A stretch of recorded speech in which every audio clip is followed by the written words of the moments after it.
Shalom, graça e paz. Essa é a continuação do vídeo Crucificação e Páscoa, parte 2. Nós estamos aqui explicando para os irmãos, no vídeo anterior, que quando Jesus sentou à mesa com os 12 apóstolos, ele não estava inventando a Santa Ceia, ele estava celebrando uma festa judaica chamada a Páscoa, em memória daquele cordeiro que foi morto lá no Egito, mediante a última praga. E ele agora vai dizer, assim, quando ele parte o pão, ele vai dizer: fazer isso em memória de mim. Por que em memória de mim? Porque antes era em memória do cordeiro que foi morto lá no Egito. Então Lucas 22, versículo 7 e 8 diz assim: chegou, porém, o dia dos ázimos, em que importava sacrificar a Páscoa, e mandou a Pedro e a João, dizendo-lhe: ide, preparai-vos a Páscoa, para que a comamos. Então, isso aqui é um texto só para mostrar para os irmãos que Jesus não está inventando Santa Ceia. Olha o que diz aqui em Levítico 23, versículo 4 e 8, acerca da Páscoa. São estas as festas fixas do Senhor Deus, santas convocações, que proclamareis no seu tempo determinado. No mês primeiro para Deus é Abib ou Nissan, é março. O primeiro mês do ano para Deus é março. Só você pensar, setembro, lembra que número? 7, outubro 8, novembro 9, dezembro 10, janeiro deveria ser o 11º mês do ano, fevereiro 12º e março é o primeiro mês do ano. Só que aí veio, o calendário greco-romano, mudou tudo. Irmão, tem muita doutrina dentro da igreja evangélica que nós herdamos do sistema religioso católico, do sistema religioso romano, não é assim? Vamos lá. Levítico 23, versículo 5. No mês primeiro, aos 14 do mês, à tardinha, é a Páscoa do Senhor Deus. E aos 15 dias desse mês é a festa dos pães ázimos. 7 dias comereis pães ázimos. Então, só para você entender a data da Páscoa. Eu já falei no vídeo anterior, no nosso ministério a gente celebra a Páscoa uma vez por ano, no dia 14 de março. E Números diz que aquele que não pôde participar por algum motivo em março pode celebrar ela no dia 14 de abril. Então, olha o que diz aqui em Êxodo 12, do versículo 11 ao 15. Nós vimos no vídeo anterior que quando Jesus está na cruz do Calvário, ele diz: está consumado, o véu do templo se rasga de alto a baixo. E não somente isso, mas o texto relata em Mateus 27 que a terra treme e as rochas se fenderam. Nós vimos no Evangelho de João 19 que quando aquele soldado fura a lateral de Cristo, o sangue, juntamente com a água do corpo dele, escorre e entra na fresta da rocha e cai sobre o propiciatório, a Arca da Aliança, que foi colocada. Até hoje ela não foi encontrada, mas ela foi encontrada. Você vai saber nesse vídeo onde ela está. E ela está no local onde Jesus foi crucificado, abaixo dele. Então, o sangue de Cristo escorre pela fresta da rocha e cai sobre o propiciatório.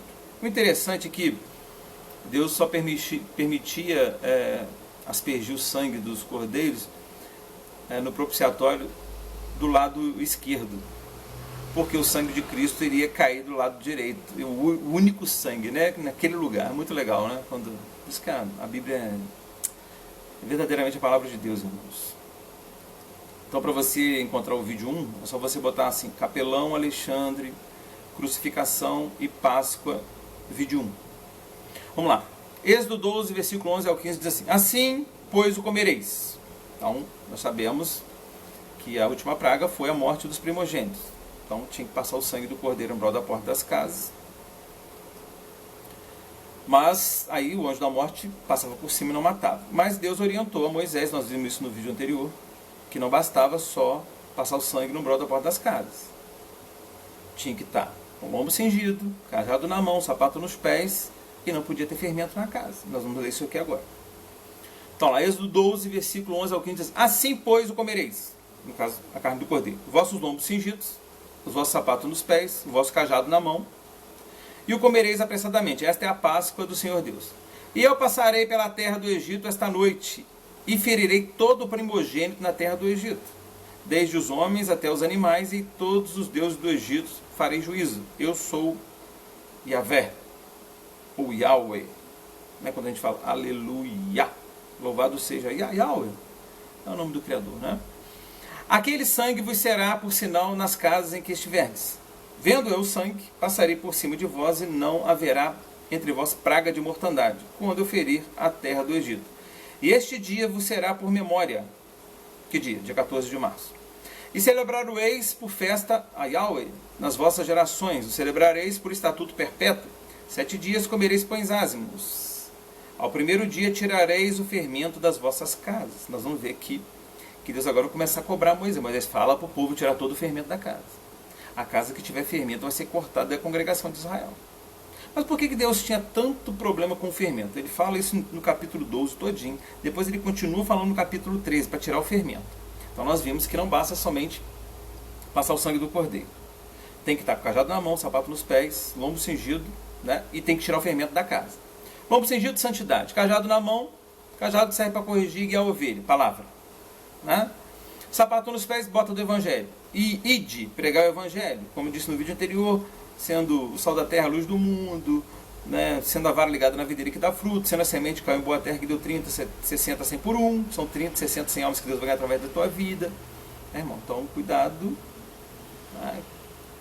Que não é só crer, né? Crer e obedecer, tem que multiplicar o talento. Deus deu talento para você, não sei se ele deu 1, deu 2 ou deu 5, mas ele vai querer conta do talento que ele te deu. Se você pelo menos não der para o banqueiro, né? Ele vai te tomar e vai dar para aquele que multiplicou.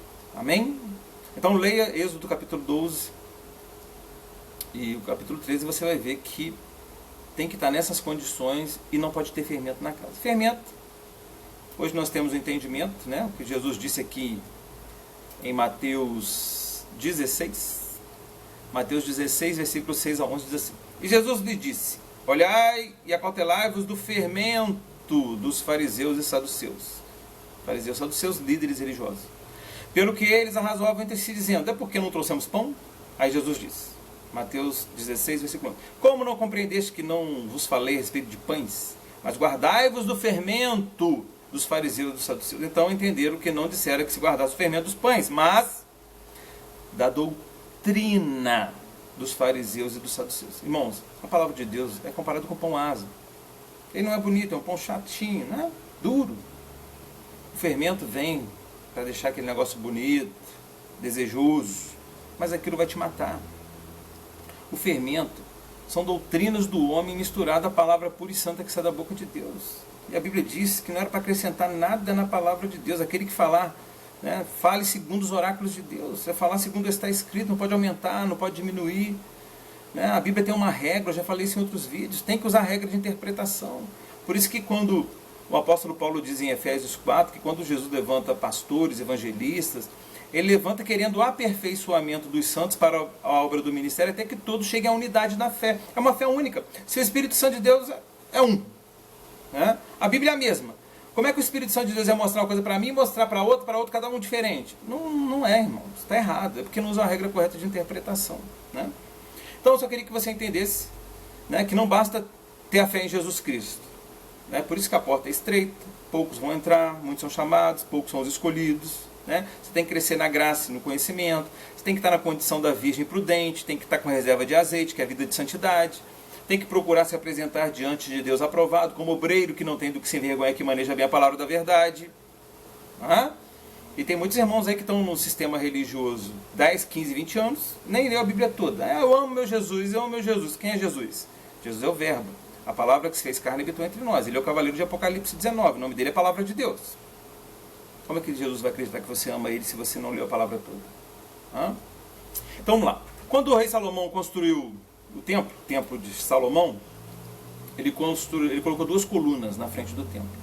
E o interessante é que ele coloca nome nas colunas. Ele chama a coluna de Jaquim e a outra coluna de Boaz. Jaquim significa estabilidade, Boaz significa força. Porque o rei Salomão, quando ele construiu o templo, ele fez um sistema de alavancas. Né? Que quando Nabucodonosor invadiu Jerusalém e o templo, ele não encontrou a Arca da Aliança, nem o candelabro de ouro, nem o incensário. Né? Ele não encontrou nada disso. Por quê? Por causa desse sistema de alavancas que Salomão ele criou. Então, quando Jerusalém foi invadida, foi escondido a Arca da Aliança. Até hoje ela está sendo procurada por muitos aí e não foi encontrada. Mas no tempo certo Deus disse que ela iria ser encontrada, e ela foi, agora no final dos tempos, encontrada por um historiador, um arqueólogo cristão, Romuald. É muito legal. Depois que você terminar de assistir esse vídeo, você coloca assim, Capelão Alexandre, Arca da Aliança. Você vai ver onde ela está. E aqui no texto também nós vamos ler onde ela está. Então diz assim, em 1 Reis, capítulo 7, versículo 15 e 21, diz assim: E formou 2 colunas de cobre, a altura de cada coluna era de 18 côvados. Isso aqui está relatando o texto quando Salomão construiu o templo, como que ele construiu as colunas, que ele criou o sistema de alavancas. Tá bom? Para esconder a arca.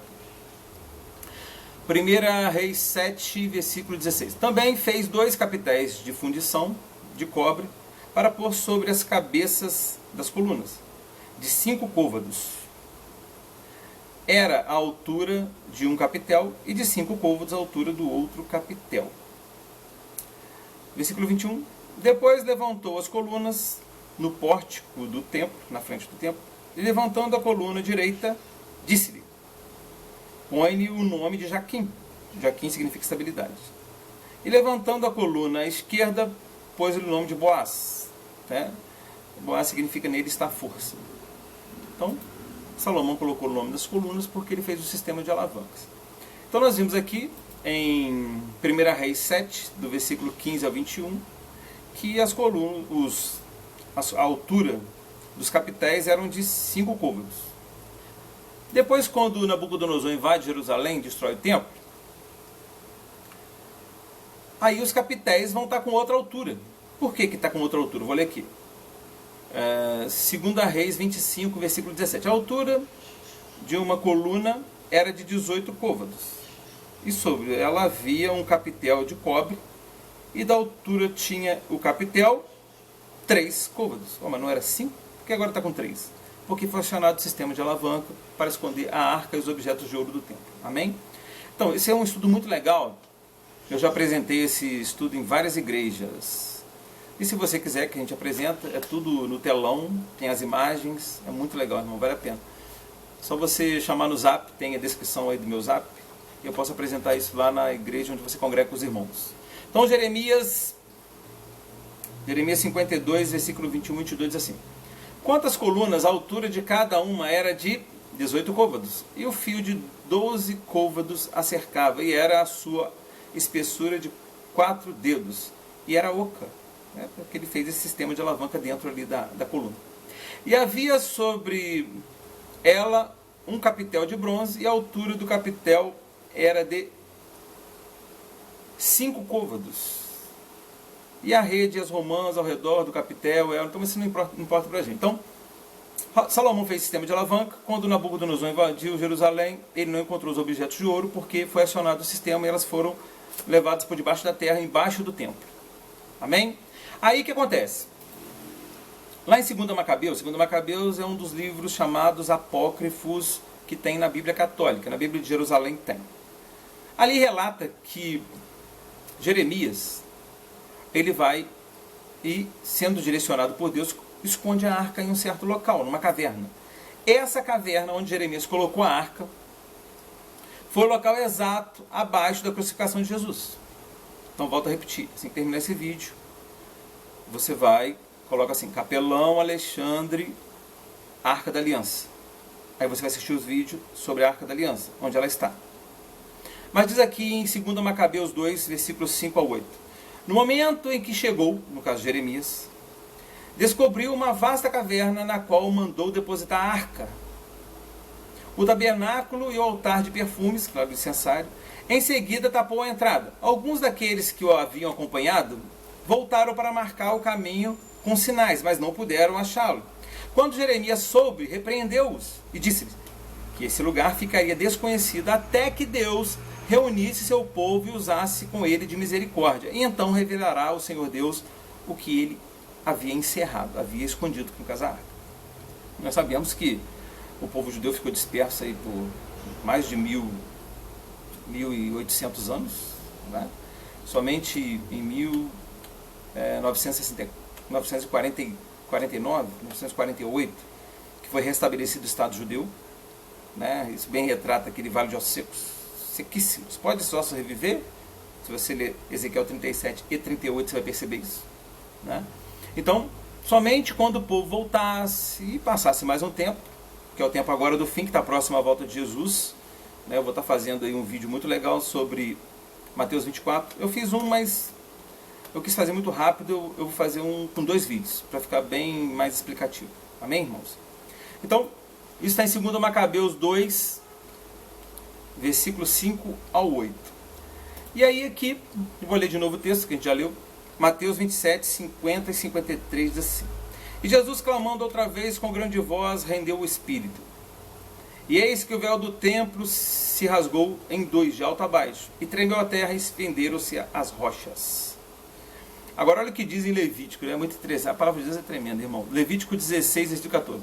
Tomará do sangue do novilho e o aspergirá com o dedo sobre o propiciatório ao lado oriental, ao lado esquerdo. Deus nunca deixou passar o sangue do lado direito. Por quê? Porque o sangue de Cristo iria descer ali na lateral direita do propiciatório. Amém? Então, eu gostaria que você ouvisse esse vídeo mais de uma vez, que é tremendo isso, irmãos. E assista o vídeo, coloca lá no YouTube, Capelão Alexandre, Arca da Aliança.